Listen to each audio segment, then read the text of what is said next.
Queridos amigos y amigas de Megaproject, aunque no está bien decirlo, en ciertas ocasiones el tamaño sí importa, y en ocasiones lo es todo. La palabra Yamato en japonés significa gran armonía, pero los dos monstruosos acorazados botados en 1940 que pertenecían a la clase Yamato eran de todo menos armoniosos. Los acorazados más grandes que el mundo jamás haya visto fueron construidos para intimidar e infundir miedo, mientras el fervor nacionalista de Japón estaba alcanzando su punto álgido y el país comenzaba a extender sus tentáculos y sus conquistas por todo el Pacífico. Aunque lo irónico de toda esta historia es que los dos acorazados de la clase Yamato eran demasiado importantes como para arriesgarlos en combate, así que curiosamente se pasaron gran parte de la guerra bien resguardados en las bases navales. Pero claro, a medida que se acercaba el final del Imperio de Japón, estas bestias finalmente se vieron obligadas a entrar en contienda.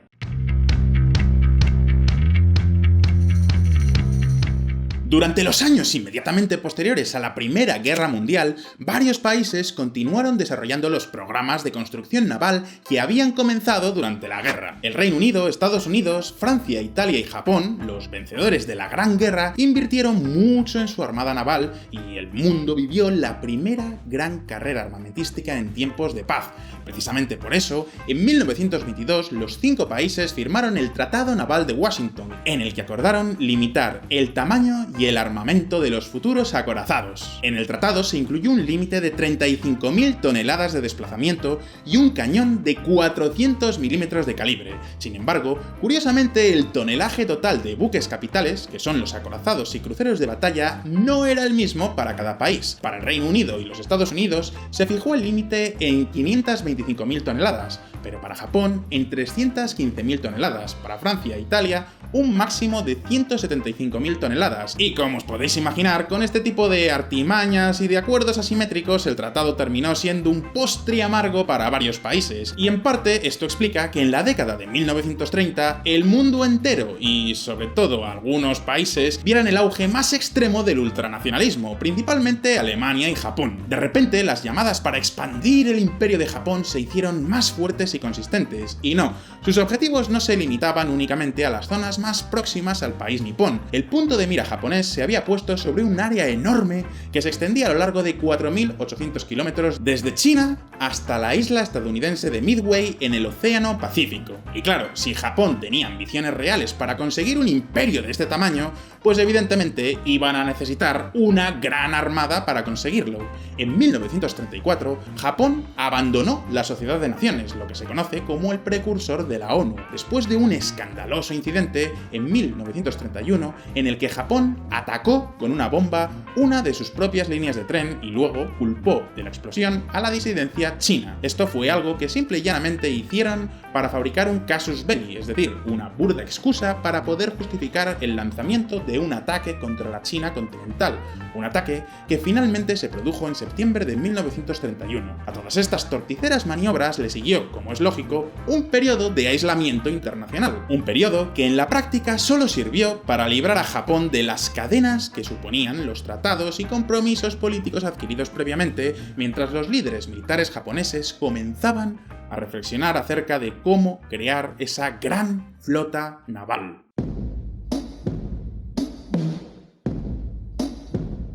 Como potencias dominantes del Pacífico, era cuestión de tiempo que Japón y Estados Unidos entrasen en competencia y finalmente en conflicto. Los líderes japoneses sabían que no podían igualar el poder de construcción naval de los estadounidenses, al menos durante la década de 1930. Estados Unidos representaba por aquel entonces el 32,2% de la producción mundial, frente a tan solo el 3,5% del país nipón. A los japoneses les iba a tocar ser creativos si esperaban igualar a la potencia norteamericana. Además, los miembros del Congreso de los Estados Unidos se habían comprometido a superar a los japoneses en 3-1 en el marco de una nueva carrera armamentística naval. En términos de números, los japoneses tenían muy pocas posibilidades, pero pusieron sus esperanzas en el Kantai Kesen, o doctrina de la batalla decisiva, una estrategia militar con la que la marina japonesa aspiraba a ganar una futura guerra luchando y ganando en una sola batalla importante. La base de esta estrategia surgió durante la guerra ruso-japonesa de 1905, en la que la armada japonesa destruyó casi por completo a sus homólogos rusos, en la que fue la primera batalla naval a gran escala de todo el mundo, utilizando modernos buques de guerra construidos con acero. De este modo, la estrategia Kantai Kesen se adaptó a la amenaza estadounidense estadounidense y fue una reacción directa al plan de guerra naranja norteamericano que estaba en vigor desde la Primera Guerra Mundial y que establecía la respuesta a una hipotética amenaza japonesa. El Kantai Kesen estableció un plan para invadir Filipinas y luego empujar a la Marina de los Estados Unidos a través de todo el Pacífico a un enfrentamiento masivo. Y si bien las cosas no resultaron ser realmente así, el famoso ataque a Pearl Harbor fue una parte muy importante de esta doctrina. Pero nuevamente estaba el problema de los números. Los líderes japoneses sabían que cualquier fuerza enviada por los estadounidenses lo superaría en número y que se necesitaría un nuevo tipo de acorazado, uno que pudiera enfrentarse a varios barcos a la vez, aplastando a la indomable marina norteamericana. Bueno, al menos eso era lo que tenían en mente.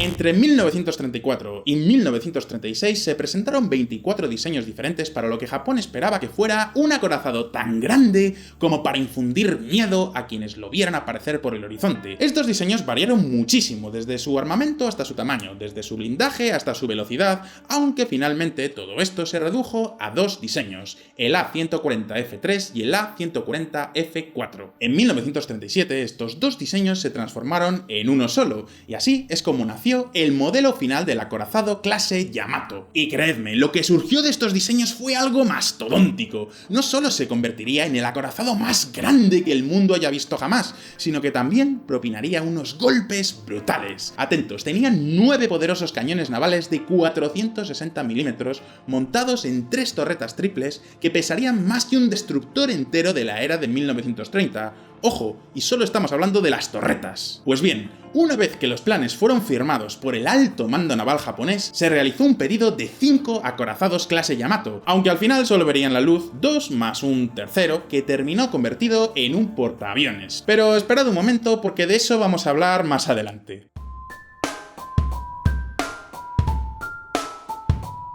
Quizás tan impresionante como su enorme masa fue el hecho de que los japoneses lograran mantener su existencia en secreto durante tanto tiempo. De hecho, Estados Unidos no se percató de la existencia de estos dos acorazados ni más ni menos que hasta 1942, casi un año después del ataque a Pearl Harbor. Incluso después de conocerlo, sus dimensiones exactas eran debatidas y con frecuencia también subestimadas. Esta clase de acorazado era el buque de guerra más grande que el mundo jamás hubiera visto, y en términos de acorazados sigue siéndolo hasta el día de hoy. Tenían 256 metros de longitud en la línea de flotación, aproximadamente el mismo tamaño que 2 campos y medio de fútbol, con un ancho de 38,9 metros y un calado de 10,4. En términos de volumen de agua desplazada, empequeñecieron a cualquier otro navío, y no fueron superados hasta que llegaron los superportaaviones varias décadas después. Para que os hagáis una idea, desplazaban 72.000 toneladas cuando estaban completamente cargados, 25.000 toneladas más que los acorazados más grandes de la Marina norteamericana durante la Segunda Guerra Mundial, los acorazados de la clase Iowa, que de hecho eran la segunda clase más grande de todo el mundo.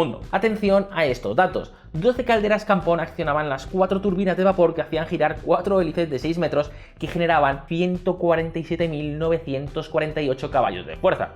Si nos atenemos a la comparación con la clase Iowa, por ejemplo, esta cifra supera en más de 60.000 caballos de fuerza a los del acorazado de la clase estadounidense. Eso sí, los barcos Yamato tenían una velocidad máxima de 27 nudos, unos 50 km/h, algo menos que su contraparte estadounidense, y un alcance de 7.200 millas náuticas, que son unos 13.300 kilómetros, pero eso siempre y cuando mantuvieran una velocidad reducida de 16 nudos, unos 30 km por hora. Como ya os hemos contado anteriormente, estos acorazados fueron diseñados para luchar mientras eran superados en número, de tal forma que para incrementar sus opciones de victoria estaban equipados con una temible variedad de armamento, así como con un blindaje sin comparación en la época. Pero empecemos por las armas. Los 9 cañones navales tipo 94 de 460 milímetros eran los más grandes jamás instalados en un buque de guerra. Tenían una longitud de 21,13 metros, que para que os hagáis una idea es casi lo mismo que 2 autobuses de Londres alineados uno detrás del otro. El armamento secundario incluía asimismo 12 cañones tipo 3 de 155 milímetros montados en 4 torretas triples, una delante y 2 en el centro y además otra atrás, y 12 cañones tipo 89 de 127 milímetros en 6 torretas dobles, 3 a cada lado. Luego, la defensa antiaérea del barco estaba compuesta por una docena de cañones de doble propósito tipo 89 de 127 milímetros distribuidos en otras 6 torretas gemelas, 3 a cada lado del barco. Así que, tal y como podéis ver, los acorazados de la clase Yamato pues podían disparar una cantidad de potencia de fuego simple y llanamente abrumadora.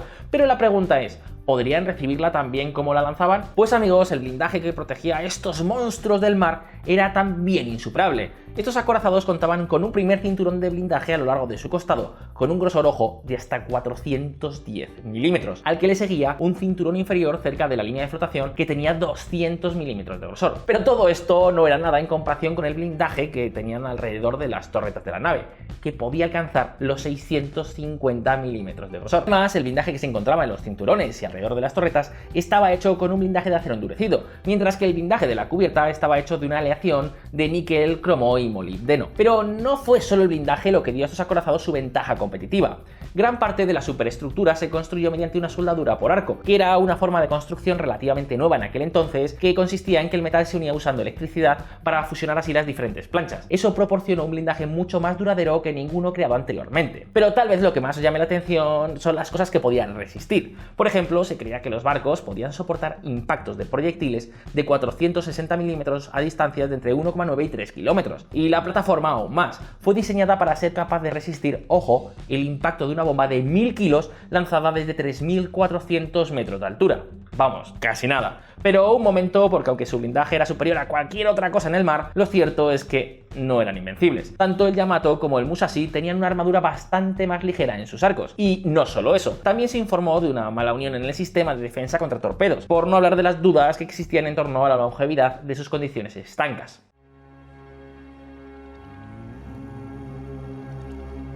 Como ya os hemos contado, a pesar de que originalmente se plantearon 5, solo se completaron 2 navíos, el Yamato y el Musashi. El tercero, el Shinano, fue convertido en portaaviones tras la derrota japonesa en la batalla de Midway, pero se hundió tan solo 10 días después de su puesta en servicio. Hasta el día de hoy, el Shinano es el buque más grande jamás hundido por un submarino, y aunque en realidad el Yamato fue el primero, en aras de la narrativa lo vamos a dejar para el final.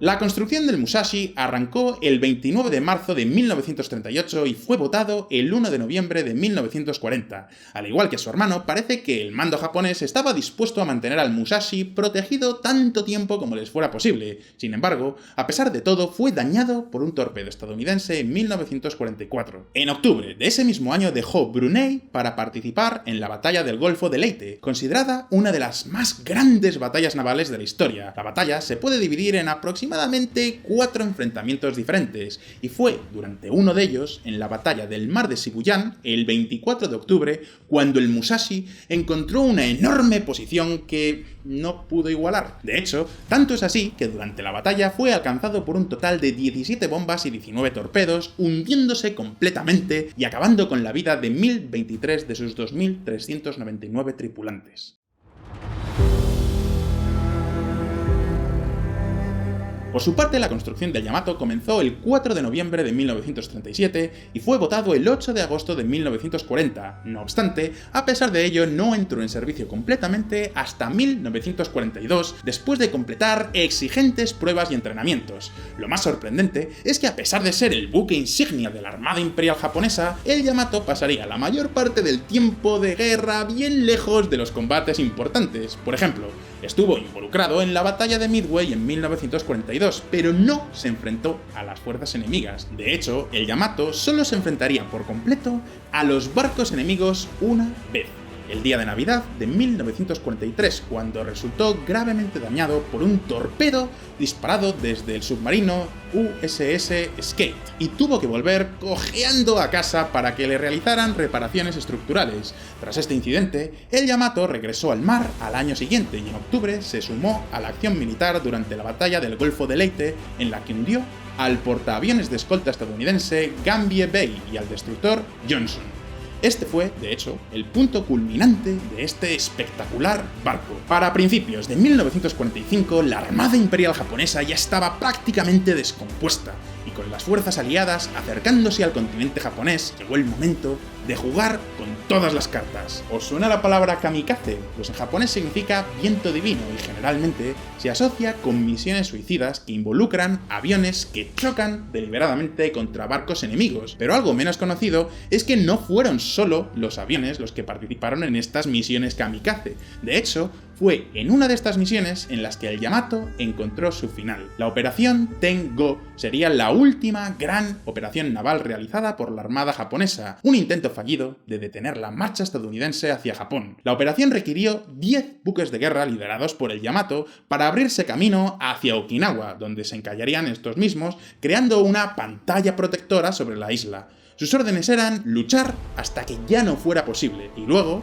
vadear a tierra y continuar la batalla en tierra. Obviamente era una misión suicida y todos los involucrados lo sabían. Pero esperad un momento porque no hemos terminado. Como si estas órdenes no fueran lo suficientemente descabelladas, el pequeño contingente no contó con apoyo aéreo, lo que los dejaba completamente vulnerables al ataque de los aviones estadounidenses. Y eso fue exactamente lo que sucedió. Apenas pasado el mediodía del 7 de abril de 1945 y todavía a unas pocas millas de Okinawa se oyó el zumbido de aviones enemigos desde la cubierta del Yamato. Los pilotos estadounidenses, al darse cuenta de que tenían una superioridad aérea total, se tomaron su tiempo para maximizar el daño de los ataques. Así que, en 2 horas, 2 buques de guerra japoneses yacían en el fondo del océano, pero el Yamato siguió avanzando a pesar de sufrir 2 impactos durante la primera ola de ataques. La segunda y tercera oleada estuvo protagonizada por ataques aéreos implacables concentrados en este buque insignia, y fue también alcanzado por 8 torpedos y 15 bombas, pero sin embargo, aún así,